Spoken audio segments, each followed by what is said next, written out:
Bom dia, boa tarde, boa noite. Aqui é CP Gomes e vamos a mais um podcast do Vitamina F, sua dose de futebol. E hoje com vocês um rapaz de 27 anos que se tornou referência em estatísticas futebolísticas, tendo suas informações requisitadas hoje pelos grandes portais de esportes e também tuiteiros de plantão. Nascido em Criciúma e radicado em Florianópolis desde os 8 anos, esse vascaíno vai dar sua voz aqui na Rádio Fute Rio. Bom dia, boa tarde, boa noite, Júlio César.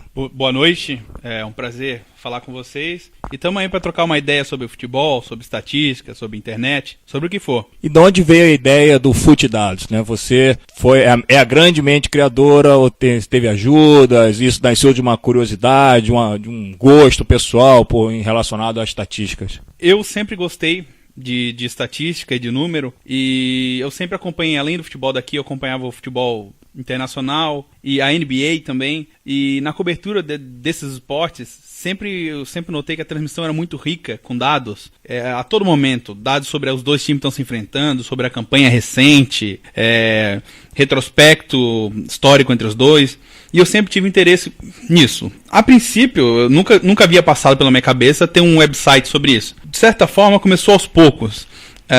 Eu fazia umas planilhas no Excel, baseada na classificação do Campeonato Brasileiro, por exemplo, que é o principal exemplo, e ali eu ia alterando a planilha para fazer uma espécie de listagem dos melhores ataques, melhores defesas, algumas outras estatísticas que valessem.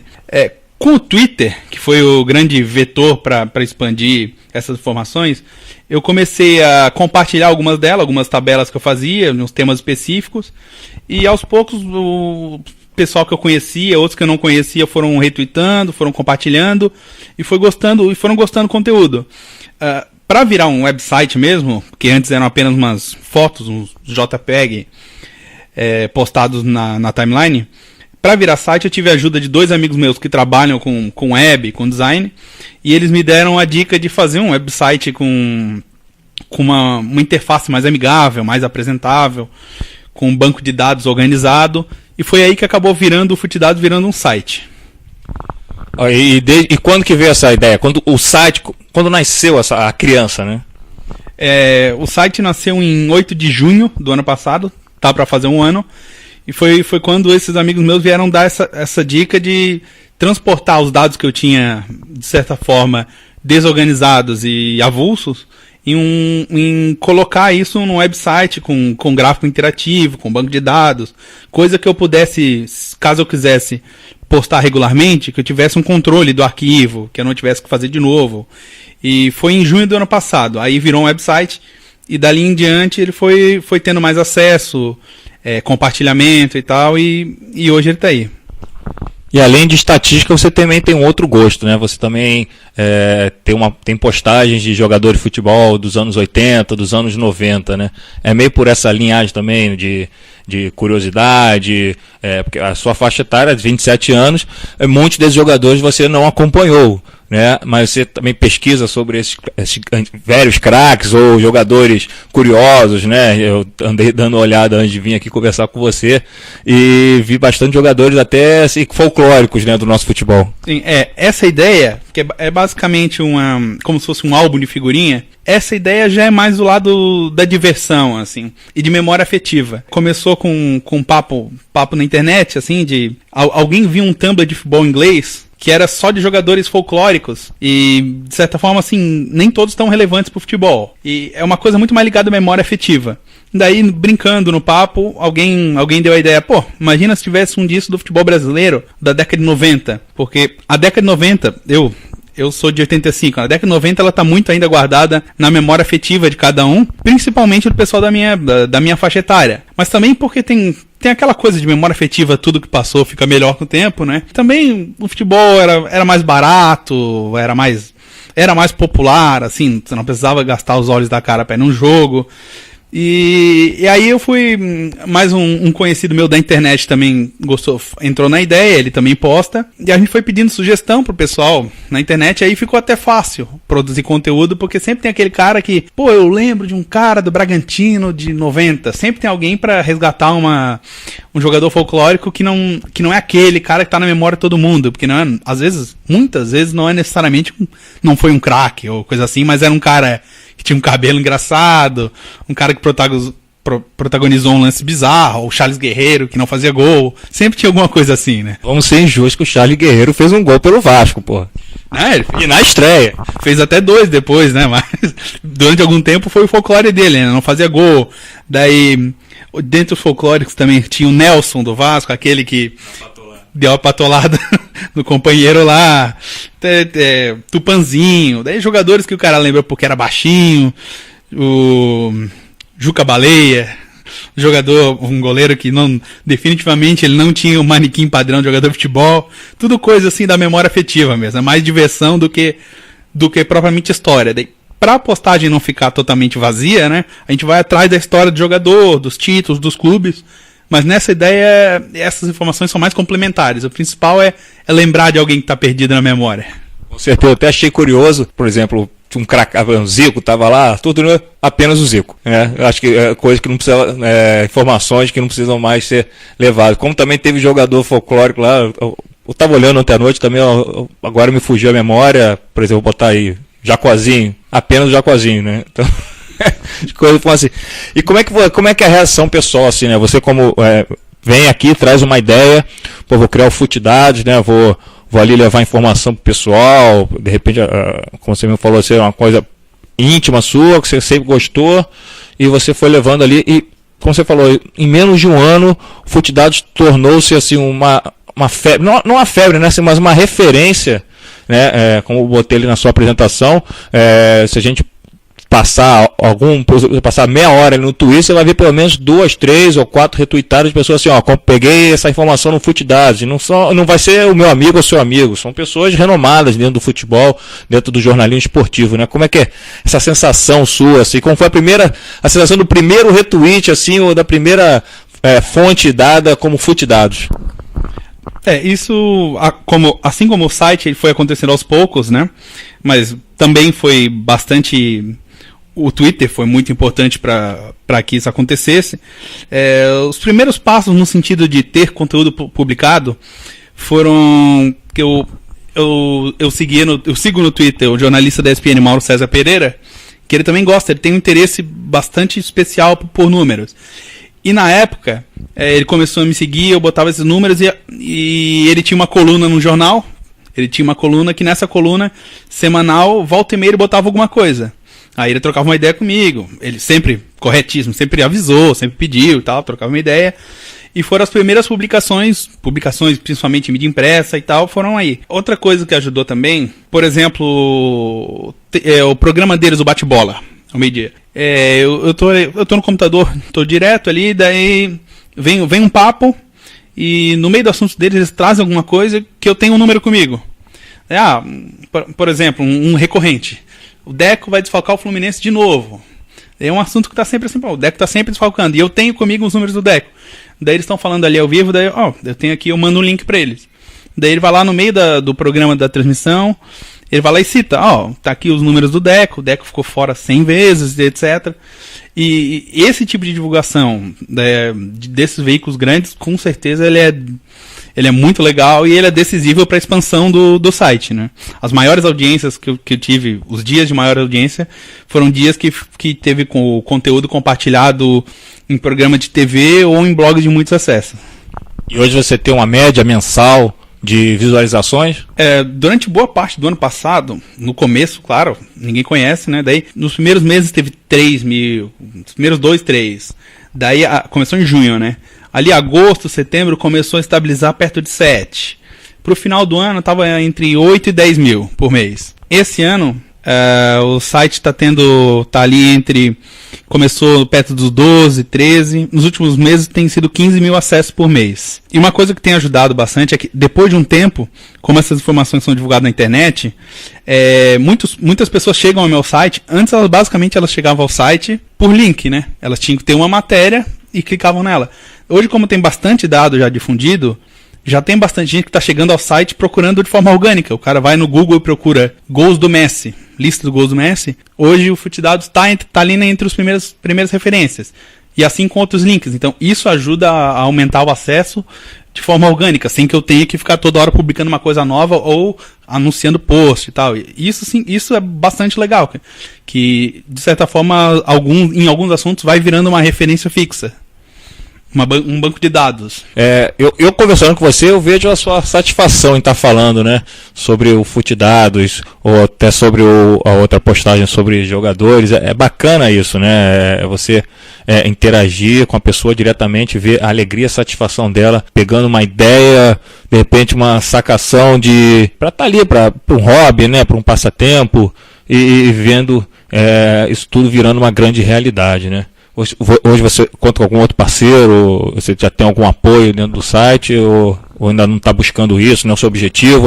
Ainda é um hobby que está virando uma realidade? Por enquanto não tem nada, mas nos últimos meses, semanas, assim, já surgiram algumas conversas de talvez futuramente migrar o site para um domínio de um outro veículo maior, ou de possivelmente passar a contribuir para alguma coluna impressa de forma semanal ou esse tipo de coisa. Surgiu como hobby, hoje ainda é um hobby, eu basicamente não tiro dinheiro com isso, mas vamos ver conforme anda, né? Se o negócio eventualmente crescer, ganhar uma relevância, se der para fazer um outro conteúdo de forma comercial para publicar, não vejo problema nenhum. E para mim, enquanto for prazeroso e der para fazer de uma forma sem que eu esteja de certa forma ocupado de um jeito que enquanto eu puder fazer um negócio bem feito, sem ter que fazer a meia boca, eu vou continuar produzindo, e porque eu gosto também e porque o pessoal tem interesse. Isso é legal, essa interação. Você tem tudo a ver também com o perfil do nosso site, né? Com o site FuteRio. Além de ser um grande estudioso do futebol, você é um torcedor ilustre do Vasco da Gama, né? Como é ser um torcedor do Vasco da Gama, ser um catarinense, um cidadão de Criciúma, hoje, né, morando em Florianópolis, mas ainda torcedor do Vasco da Gama. Como é ser um torcedor à distância, né? Ser um torcedor de 1.200 quilômetros de distância? Olha, meu pai, ele é vascaíno, ele também é de Criciúma, eu sou vascaíno, então isso sempre foi a nossa rotina, a gente teve adaptado a isso, né? É complicado, cara, porque principalmente depois de um tempo você faz amigo faz amigo no Rio, coisa assim. Tem uma outra ocasião que você gostaria de estar lá perto, e gostaria de frequentar jogo. Aqui, eu não torço para nenhum dos dois times aqui, nada contra, mas eu vou em muito jogo aqui. O ano passado eu fui em muitos jogos. Eu vou porque eu gosto de estádio. Eu vou porque eu gosto de ver jogo ao vivo, mas não é a mesma coisa, né? E o cara acaba sofrendo mais, né? Hoje em dia sofre porque a fase não é boa, e sofre porque vê de longe, né?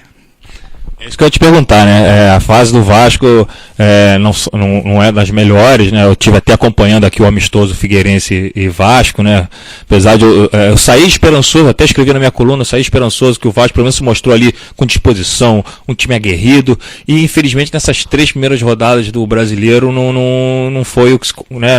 Não foi o que foi jogado, né? Principalmente a última partida, e o Vasco jogou sábado contra o Vitória lá no Manuel Barradão, e foi aquela vergonha, né? Como torcedor dói ver um cenário, não só ver o clube que você escolheu para torcer, provavelmente muito certo né? Foi hereditário, né? Adotou do pai a torcida pelo Vasco da Gama, mas acompanhou muitas glórias. Você acompanhou a Copa Brasileira de 89, Copa Brasileira de 97, 2000, Copa Mercosul, muitos títulos estaduais, Libertadores, que foi vice-mundial, mas é uma grande conquista para um clube brasileiro chegar, né, nesse estado assim. E a gente vê hoje acompanhar o Vasco da Gama numa fase tão ruim, já de muitos anos para cá, né? Teve o grande time de 2011 que chegou ao vice-campeonato brasileiro, campeão da Copa do Brasil, mas ficou ali no meio entre anos posteriores e depois, né, anos que não está legal, né? Como é que é isso pro torcedor? É bem complicado mesmo, porque até como você falou, se for ver, já é uma década de Vasco ruim, Vasco rastejando. Quando o Vasco teve o ano de 2011, aquele ano que começou muito mal no Carioca, mas depois teve a Copa do Brasil e, na minha opinião, um campeonato brasileiro melhor ainda, no sentido de que o time jogou futebol melhor, o vascaíno, eu e muitos amigos, a gente tinha dúvida, será que esse ano 2011 é uma reversão de tendência? Será que daqui pra frente vai voltar a melhorar? Ou será que ou foi um espasmo? Hoje, infelizmente, fica mais a impressão que 2011 foi um repique dentro de um ciclo de baixa, né? É complicado, vai além da fase do time. Se fosse só um time jogando futebol ruim e tendo resultados ruins, é um ciclo. O cara pensa, hoje tá ruim, amanhã melhora. Mas no caso do Vasco, a coisa fica mais pesada, às vezes fica mais esperançoso, porque se vê que é um problema de clube grave. O clube tá atolado em dívida, não tem liquidez para nem sequer pagar e ter um fluxo de caixa razoável. Então você vê que qualquer notícia boa vira ruim rapidinho. É uma situação até, em termos de time, de identificação, o Vasco hoje passa, na minha opinião, passa por uma situação que aparece um cara bom, muito bom, você se identifica, se apaixona pelo jogador, já fica sabendo, é inevitável que ele vai embora. Porque o Vasco não tem poder de barganha nenhum, o Vasco chegou à ridícula situação de ter que vender jogador para pagar salário atrasado, como foi de certa forma o caso do Dedé. O Vasco teve, por causa da fragilidade financeira, o Vasco teve que fazer acordo no qual ele não tinha nenhuma autonomia sobre o jogador, como o Anderson Martins, por exemplo, um cara que estava explodindo na zaga, o investidor falou, eu vou vender agora, e vendeu, né? Então é ruim porque vai além do resultado ruim em campo. É uma coisa de fragilidade de clube que parece que tem piorado com o tempo. E agora o Vasco está perto de um ano político ainda, né? Daqui a pouco tem eleição, então a esperança fica na camisa do Vasco, de chegar um jogador desconhecido e quebrar um galho, porque pelo cenário atual, olhando de longe e olhando a figura grande do Vasco, parece que o buraco é bem mais embaixo e vai muito além de um time ruim. Você é partidário de que o Vasco tem que buscar realmente um comandante que vai lá e dê novos caminhos e dê uma nova vida ao clube, ou você é daquela linha que o velho deputado tem que voltar ao clube? Não. Eu não sou a favor da volta do Eurico Miranda. Como eu também não acho... Uma coisa que me incomoda no Vasco hoje em dia, na política, é que parece que as pessoas dividem o Vasco só entre o Roberto e o Eurico. Parece que só existe esses dois. E aí fica um problema de base de comparação, porque o Vasco hoje tá ruim. Daí o cara que defende o Roberto Dinamite fala, mas o Eurico era horrível. Tá, era horrível, mas o torcedor não quer escolher entre muito ruim e horrível. O Vasco não pode estar fadado a isso. Eu acho que... Eu era bem esperançoso quando o Roberto foi eleito. Essa semana passada fez 5 anos que ele foi eleito presidente do Vasco, meia década. É bastante tempo. Os problemas do Vasco eram muito grandes, as dívidas enormes. Ninguém esperava, eu não esperava que o Vasco tivesse resolvido tudo de uma vez. Eu só acho que o Vasco não podia chegar ao ponto que está hoje em dia, parece que está pior. Parece que está pior, salário atrasado toda hora. Jogador nenhum quer vir jogar no Vasco. Jogador com mercado não quer vir jogar no Vasco. Então é uma areia movediça, uma coisa ruim que atrai outra. E eu acho que... Eu não conheço os outros candidatos que pretendem sair na próxima eleição. Não é um assunto que me interessa, mas eu acho que não é o caso nem um pouco de retornar com o Eurico Miranda, mas o Roberto Dinamite teve essa chance, já são 5 anos, e ele fracassou. Pra mim ele fracassou. Pra você hoje, que é o grande destaque do elenco do Vasco? É difícil. Hoje em dia o grande destaque do elenco do Vasco, cara... O Paulo Autuori. É o Paulo Autuori. As esperanças estão em cima dele. Justamente de ele, de repente, encontrar alguém que possa virar uma grande referência dentro de campo. A última era o Dedé. O Dedé era a última nesse primeiro semestre inteiro. Depois, principalmente, da saída do Juninho. E depois do Dedé, o Vasco... Em campo, o Vasco não tem identidade nenhuma. O Vasco hoje não tem nenhum jogador que a torcida se identifique. E com certeza o Carlos Alberto não é um deles. Vida dura do torcedor. E essa análise que você faz pro Vasco, levando para fazer uma análise geral do futebol carioca, como é que tá o Vasco, botando num paralelo com o Vasco, com o Flamengo, com o Fluminense, com o Botafogo, tá o mesmo barco, ou algum desses clubes estão tentando caminhar em águas diferentes? Olha, de certa forma a gente se baseia no que lê, né? No que sai por aí. No que diz respeito a gastar mais do que tem e estar endividado e ter dívida fiscal, a impressão que eu tenho é que esse tipo de dívida tá todo mundo no mesmo barco. Pra mim, são coisas impagáveis, né? Vai estar para sair uma resolução do governo agora para abonar todas essas dívidas dos clubes, né?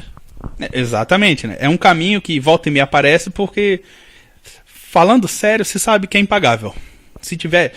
se tiver que cobrar de verdade, os clubes não tem como pagar 400, 500 milhões, né? Então, dá-se um jeito, chamam por outro nome, mas acaba sendo um grande perdão de dívida, né?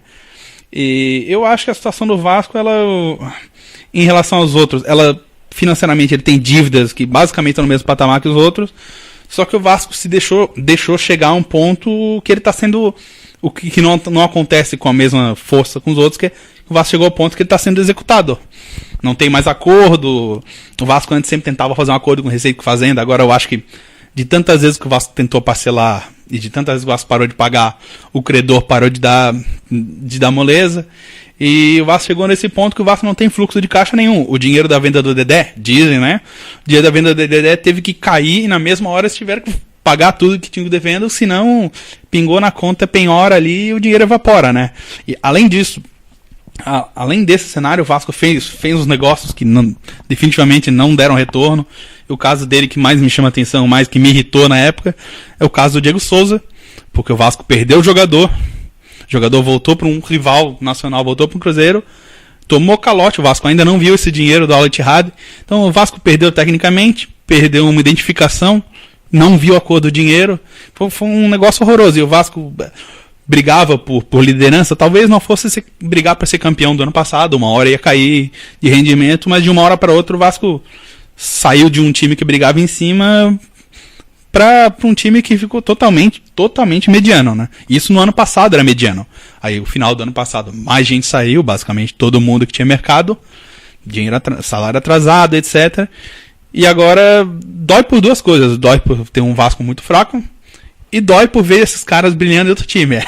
Tu vê o Dedé fazendo gol no Cruzeiro, tu vê o Nilton fazendo 2 no Cruzeiro, aí o Juninho já foi em final de carreira, mas você vê que o Vasco não conseguiu manter um cara como o Juninho, o Vasco não teve habilidade ou não teve ambiente, estrutura de manter um cara diferente como o Juninho, que agora tá jogando futebol na Major League Soccer, que é uma maravilha morar em Nova York, mas né, eu duvido que seja uma competição dos sonhos dele, ele que sempre foi tão competitivo, né? Então, esse lado também pega muito que o Vasco perdeu o jogador e ficou mais pobre. É uma coisa. Teve o Felipe esse ano também. Teve o Felipe também. Teve o Felipe que saiu.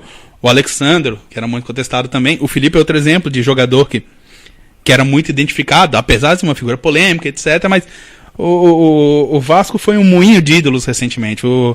De certa forma, até o Edmundo, o Pedrinho, mais antigamente, no ano que o Vasco foi rebaixado, eles saíram pela porta dos fundos. Né? Depois a diretoria fez uma médiazinha, fez um jogo de despedida para eles, mas quando eles saíram pela porta de trás. Eles mostravam mágoa na entrevista e tal. Então, o Vasco não soube cuidar nem do que era patrimônio financeiro nem do que era patrimônio esportivo. O Vasco podia perder algum outro jogador, mas não podia ser uma liquidação. Isso machuca demais, assim. Parece que o clube está em liquidação e qualquer um que jogar bem vai embora. Falar de coisa boa então, né? Você como estatístico, assim, qual foi o principal estatístico, números do Vasco que você trouxe aí, que você levou para o FutDados? Um dos posts legais sobre o Vasco nesse período foi, eu fui procurar o aproveitamento dos últimos 2 anos, na época, dos 4 principais técnicos do mercado brasileiro na época, Tite, Abel Braga, Muricy e Filipão, eu fui compará-los com o aproveitamento que o Cristóvão estava tendo desde que assumiu o Vasco. Isso até junho do ano passado. E o Cristóvão, mesmo quando o Vasco estava bem na tabela, o Cristóvão sempre enfrentou uma resistência, ele sempre foi bastante criticado. Né? E ali, puxando os dados, eu fui vendo que o Cristóvão, em determinado momento, ele teve o mesmo aproveitamento que o Tite, num intervalo de 1 ano e meio. E foi uma coisa assim que foi divulgada no jornal Extra, na época o repórter do Extra, conhecido com alguém como Comunico, ele compartilhou e os sites do Vasco compartilharam também. E assim, é legal porque também às vezes fica aquela coisa só da impressão, só da birra, né? E você vê que ele não estava fazendo... Os números dele naquela época eram melhores até que o Ricardo Gomes, que gozava com prestígio por parte da torcida bem melhor, né? Outra postagem do Vasco que foi bastante útil foi os números do Juninho nessa segunda passagem dele pelo Vasco. O Juninho, que acabou saindo em dezembro e tal, antes dele vir, quando ele veio, existia alguma dúvida sobre como é que o Juninho vai jogar. Ele tá 2 anos na Arábia, o futebol não exige. E a passagem dele foi muito boa, né? Tecnicamente a passagem dele foi muito boa. O Juninho, com seus 37 anos, ele jogou em 1 ano e meio, ele jogou 75 jogos, ganhou 38 deles. E no ano de 2012 ele bateu o recorde de gols dele pelo Vasco no mesmo ano, aos 37 anos. Ele fez 14 gols, incluindo um gol no amistoso do Edmundo, né? 3 gols oficiais. E foi um ano muito bom. Inclusive, esse post sobre o Juninho foi usado em sites do Vasco também. E esse post do Juninho foi usado pelo próprio Juninho, que é uma coisa legal pra mim. Foi usado pelo próprio Juninho nas entrevistas que ele deu para as rádios na saída dele, quando ele explicou os motivos e outras coisas. Ele também citou o número argumentando que muita gente duvidava que ele pudesse jogar. E ele jogou, o aproveitamento dele foi muito bom, jogou mais de 75 jogos em 1 ano e meio. E pra mim foi bastante legal porque o próprio Juninho usou esses números através da assessoria de imprensa dele. Tive a sua emoção falando sobre o Vasco da Gama, isso é bacana. O torcedor falando assim, né? Com alma, né? Com coração. E o Júlio torcedor, qual é a sua passagem marcante do Vasco da Gama, ou de um futebol de uma forma geral, aquele momento que não sai da sua cabeça, assim? Olha, tem 2 momentos especialmente marcantes. Um foi a conquista da Copa Mercosul, porque foi de virada, depois de perder 3-0 fora de casa, da forma que foi, né? E o outro foi esse mais recente, foi a Copa do Brasil, que ele ganhou sobre o Curitiba. Sobre o Curitiba, lá em Curitiba, que teve um gosto especial porque, querendo ou não, na época de 99, 2000, todo o título era muito, muito comemorado, mas o Vasco ainda estava, de certa forma, acostumado a título. Nessa de 2011 foi totalmente diferente a situação. O Vasco estava 10 anos sem ganhar nada nacionalmente, né? Nada. Série B, não, né? Time grande não pode ir. Então, a de 2011 para mim foi a mais emocionante. Eu tava aqui em Florianópolis vendo num bar com os amigos meus. Basicamente, só um deles era vascaíno, o restante era tudo neutro. Mas o restante, a grande maioria do bar, das outras pessoas, estava torcendo contra. E o jogo foi aquele nervosismo, Vasco na frente, toma empate, Vasco na frente. 10 anos sem ganhar título, eu tava apavorado com a possibilidade do Vasco deixar escapar. E nesse caso específico, o Vasco foi campeão, e eu, marmanjo com 26 anos, na época, num bar, eu comecei a chorar. Eu baixei a cabeça, me encostei nele lá, comecei a chorar, não parava um pouquinho, chorava de novo, não acabava. Meu irmão me ligou, chorei de novo, e eu fiquei fiquei um marmanjo chorando no bar, num sentimento ali que era de felicidade, e o fim de uma angústia, porque o jogo foi uma angústia muito grande, parecia toda hora que o Curitiba ia fazer o gol do título, então ali a carga emocional, o jogo do Curitiba pra mim foi de maior carga emocional dessas conquistas. Ali eu tava desesperado. Grande ídolo seu. Um só. Tá bom, vou abrir a sessão. 2. Edmundo e Juninho. Foram os caras pra você, os caras do Vasco, você enquanto torcedor. Foram. O Romário com certeza foi mais jogador que eles. Eu também gosto muito do Romário, mas como ídolo vascaíno, esses dois pra mim são mais identificados e são meus ídolos de criança e são até hoje. Júlio, para quem vai acessar os seus contatos, o Futedados, ou você pelo Twitter, ou o próprio Twitter do Futedados, dê seus contatos todos pra galera aqui. Olha, o site é www.futedados.com e o Twitter é @futedados. Através dele, você vai ter o meu próprio contato, Júlio César, eu também uso o Twitter, por ali ele vai aparecer o usuário toda hora.